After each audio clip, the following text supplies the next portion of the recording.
Bonjour à tous, troisième capsule sur les sommes. Vous avez déjà eu la définition d'une somme, une première caractérisation sur les sommes directes, comme quoi f et g sont en somme directe si et seulement si f inter g est réduit au vecteur nul. On va aborder une troisième capsule sur une autre caractérisation des sommes directes. Rappel des épisodes précédents. Vous avez E un K-espace vectoriel, F et G deux sous-espaces vectoriels. On appelle F plus G l'ensemble des vecteurs qui s'écrivent un vecteur de F plus un vecteur de G. On peut démontrer, c'est une démonstration, que c'est un sous-espace vectoriel de E. C'est un sous-espace vectoriel de E qui est intermédiaire entre F, G et E, c'est-à-dire F, c'est un sous-espace de F plus G qui lui-même est un sous-espace de E. Et de la même façon, G est un sous-espace de F plus G qui est un sous-espace de E aussi. D'accord ?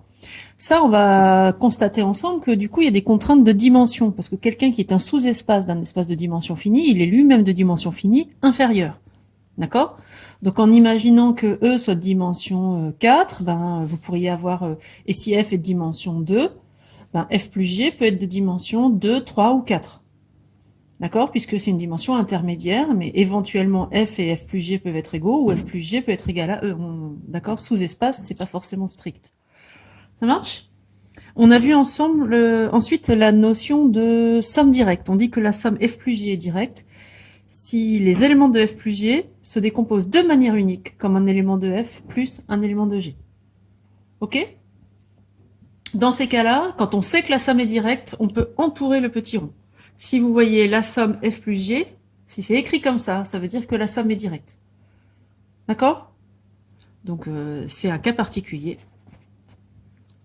C'est une somme directe. Et c'est aussi un sous-espace de E, évidemment, comme quand le petit rond n'est pas entouré. On a vu un critère ensemble qui est que la somme est directe si et seulement si F plus G elle est directe. Somme directe. Si et seulement si F inter G est réduit à 0. D'accord? Vous avez eu un exo à regarder là-dessus. On va regarder un autre critère, et pour cela, j'ai besoin que vous vous rappeliez une autre chose sur la somme. C'est si F est engendré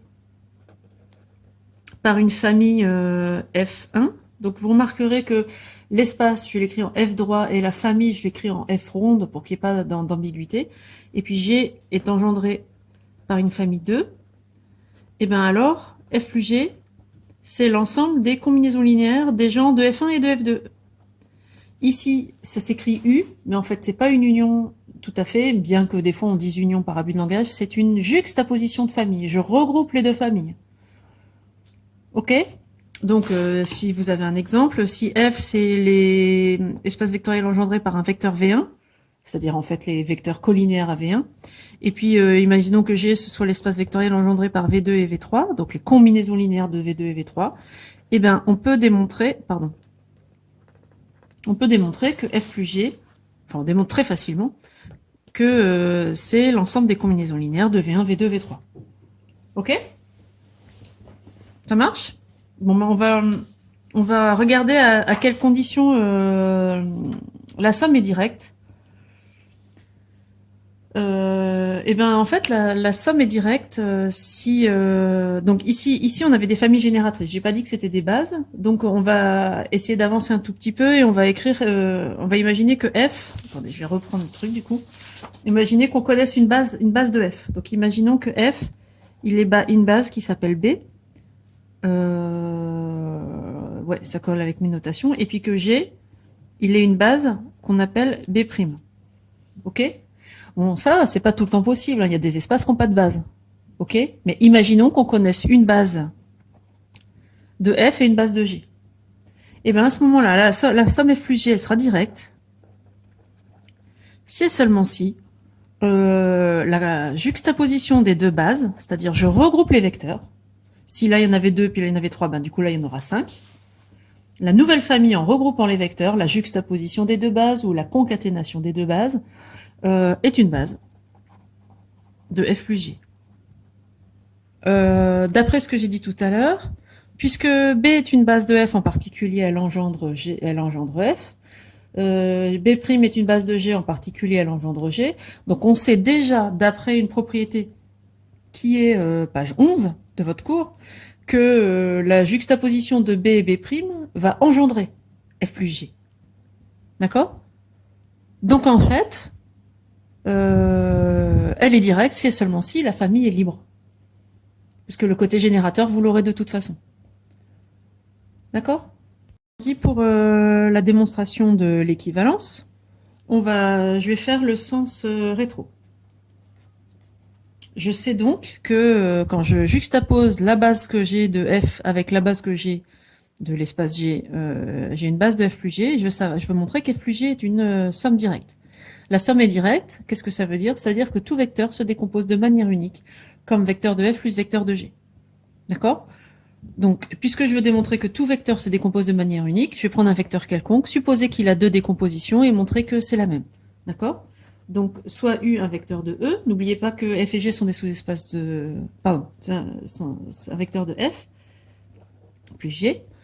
Il se décompose sous la forme, donc il existe F1, G1 dans F et dans G, F1 dans F, G1 dans G, tel que U s'écrive F1 plus G1. Et puis il existe F2, G2, l'un dans F, l'autre dans G, tel que U se décompose aussi F2 plus G2. D'accord? On suppose qu'il a deux décompositions selon la somme F plus G. On va démontrer que c'est la même, c'est-à-dire que F1 égale F2, G1 égale G2. On est d'accord? Pour cela, je vais utiliser que je connais une base de F et une base de G. Donc je vais donner un nom. Je vais dire que la base B, elle s'écrit E1, E2, E3, EP. Je vais en particulier dire que F serait de dimension P. D'accord? Et puis B', je vais les appeler epsilon 1, epsilon 2, etc. Epsilon Q. Base de G. Donc ça voudrait dire que en fait G il est de dimension Q puisque j'ai pris une base avec Q éléments. Ok? Donc F1 et F2 ils sont tous les deux dans l'ensemble F. Par conséquent, F1 et F2 s'écrivent comme combinaison linéaire de E1 EP. Et puis J1 et G2, eux, ils s'écrivent comme combinaison linéaire de epsilon 1 epsilon Q. Donc ça va être un petit peu lourd parce que je vais écrire que U. Donc F1 est dans F, donc il existe des constantes alpha 1, alpha p, telles que F1, ils s'écrivent alpha 1, E1, etc., plus alpha p, EP. De la même façon, F2, il est dans F, donc il existe alpha prime 1, alpha prime p, telles que F2, s'écrivent alpha prime 1, E1, plus alpha prime p, EP. On reparle vocabulaire, je me trompe de sens. On reparle vocabulaire. Alpha 1, alpha p, c'est les coordonnées de F1 dans la base B de F, puisque F1 est dans F, je le décompose dans la base. Alpha prime 1, alpha prime p, c'est les coordonnées de F2 dans la base B. Ok? Puis je fais pareil pour G1 et G2. G1, il est dans G, donc il existe bêta 1, bêta 2, bêta Q, tel que G1, ce soit bêta 1, epsilon 1, pardon, plus, etc. Et le dernier, c'est bêta Q, epsilon Q, faut pas se tromper. Et puis G2, il est dans G, donc il existe des constantes que je vais appeler bêta prime, des scalaires plutôt, telles que G'2, G2, pardon, que ce soit bêta prime 1, epsilon 1, plus bêta Q, epsilon Q. Pour pas que vous vous perdiez, je vais plutôt mettre des flèches sur les vecteurs pour que vous vous perdiez pas entre les lettres grecques, les gens qui sont des vecteurs et des gens qui sont... Grisouille, s'il te plaît. Évidemment, quand elle monte sur l'arbre à chat, c'est moins bien. Donc à ce moment-là, ces gens-là sont des vecteurs, alors que les bêta, alpha, etc. Sont des constantes. Voilà, je crois que j'ai à peu près tout le monde. Voilà, j'ai mis des flèches un petit peu à tout le monde. Ok? Donc maintenant, on va décomposer... je vais écrire U. Je vais le mettre là. C'est pas évident parce que vous ayez tout. U, il s'écrit à la fois alpha 1, E1, plus alpha P, EP, ça c'est F1, plus G1, bêta 1, epsilon 1, bêta Q, epsilon Q. Ok, mais c'est aussi égal à F2 plus G2. F2, alpha prime 1, alpha prime P, epsilon P, plus bêta prime 1, epsilon 1, bêta prime Q, epsilon Q. Ok?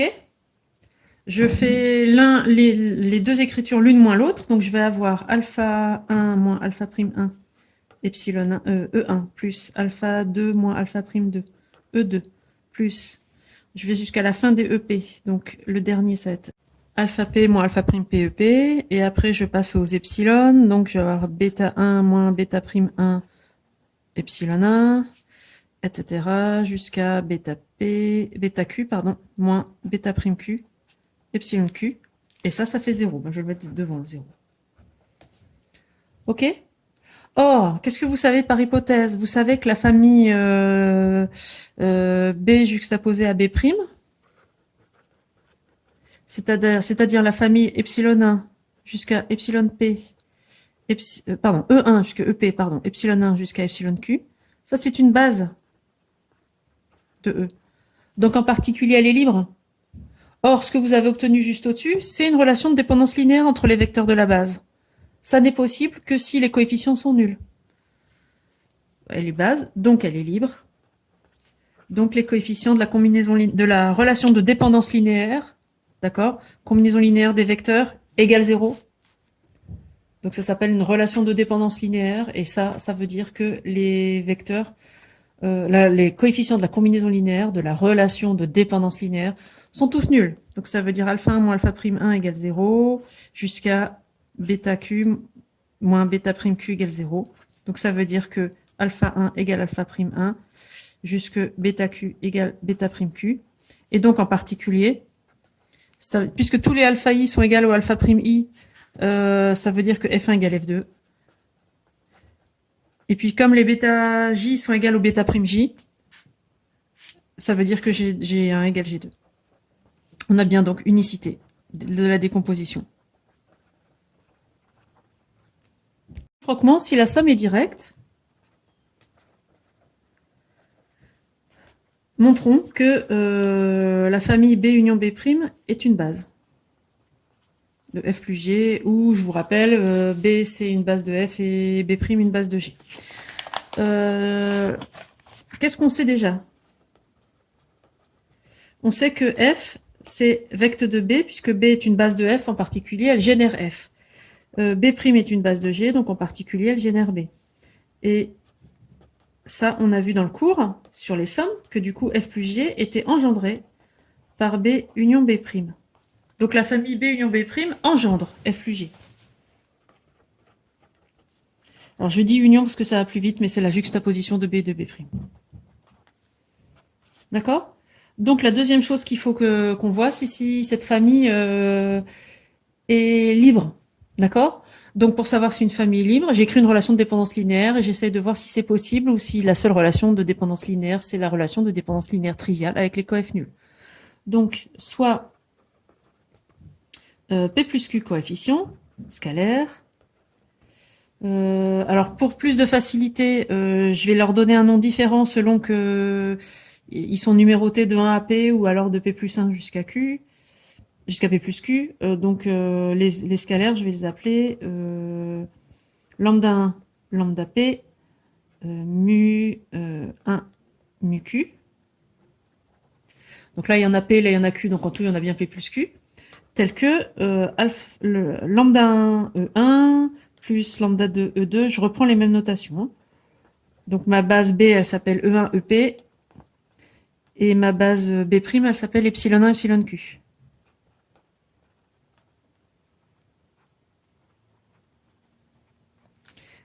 Et ça, c'est le vecteur nul.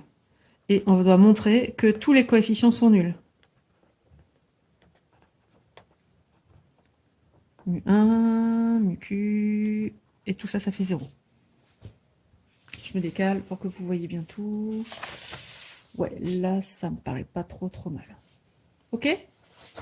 Bon, moi, c'est tout bête. Parce que ce qu'on vient d'écrire, la relation de dépendance linéaire, c'est une écriture du vecteur nul. Le vecteur nul, il s'écrit comme cette somme-là. D'accord? Donc le vecteur nul, je le réécris. il s'écrit lambda 1 E1 plus nanana lambda PEP. Je réécris exactement la même ligne hein, pour pouvoir griffonner dessus.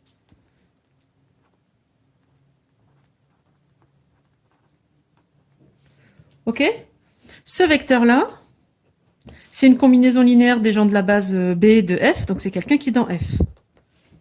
Ce vecteur-là, c'est quelqu'un qui est une combinaison linéaire des epsilon J, et les epsilon J, c'est une base de G, donc ça, c'est un vecteur de G, combinaison linéaire des gens de la base de G.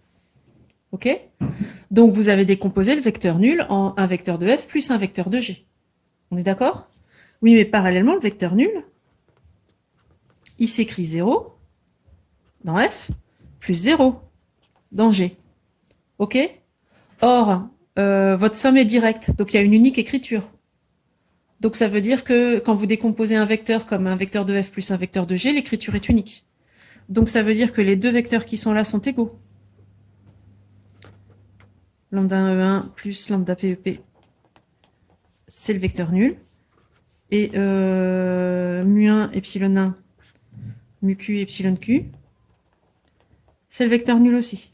D'accord? C'est-à-dire que vous étiez parti d'une grande relation égale à 0, et grâce à l'unicité de l'écriture, vous avez obtenu que celle-là c'est 0, celle-là c'est 0 aussi. D'accord? Et puis maintenant c'est facile, parce que E1, EP, c'est une base de F, c'est donc une famille libre. Donc vous savez que une relation de dépendance linéaire n'est possible que si les coefs sont nuls.